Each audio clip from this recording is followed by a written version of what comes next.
ઘણા બધા લોકોનું એવું માનવું હોય છે કે કોર્ટ મેરેજ અને મેરેજ રજિસ્ટ્રેશન બંને એક જ છે, પરંતુ ના, કાયદાકીય રીતે આ બંને અલગ પ્રોસેસ છે. તો આજે આપણે સમજીએ કોર્ટ મેરેજ અને મેરેજ રજિસ્ટ્રેશન વચ્ચેનો ડિફરન્સ શું હોય છે. તો સૌથી પહેલા સમજીએ કોર્ટ મેરેજ વિશે. તો કોર્ટ મેરેજ કોને કહેવાય? કોઈ કપલ કોઈ પણ ધાર્મિક વિધિ કર્યા વિના, એટલે કે જો હિન્દુ છે તો ફેરા ફર્યા વિના અને મુસ્લિમ છે તો નિકાહ કર્યા વિના લગ્ન સીધા મેરેજ રજિસ્ટ્રારની ઓફિસમાં જઈને સહી કરીને લગ્ન કરે છે તો એને કહેવાય છે કોર્ટ મેરેજ. આ કોર્ટ મેરેજ સ્પેશિયલ મેરેજ એક્ટની હેઠળ કરવામાં આવે છે. કોર્ટ મેરેજની પ્રોસેસ કંઈક એવી હોય છે કે સૌથી પહેલા કપલે મેરેજ રજિસ્ટ્રારની ઓફિસમાં મેરેજ માટેની નોટિસ આપવી પડે છે. ત્યાર પછી 30 દિવસનો પીરિયડ હોય છે. આ 30 દિવસની અંદર જો કોઈ વાંધો નથી ઉઠાવતું તો કપલે 3 સાક્ષીઓ સાથે જઈને ત્યાં સહી કરીને લગ્ન કરી લેવાના હોય છે. તો આને કહેવાય કોર્ટ મેરેજ.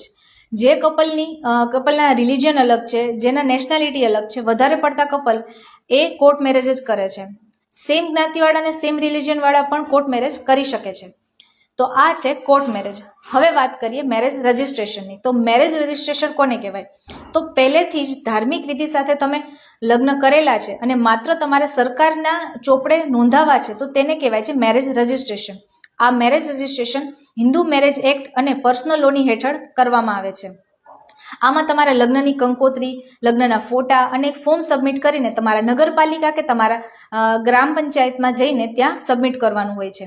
કોર્ટ મેરેજની જેમ આમાં 30 દિવસની વેઇટ કરવાની જરૂર હોતી નથી. 2-3 દિવસમાં મેરેજ સર્ટિફિકેટ તમારા ઘરે આવી જાય છે.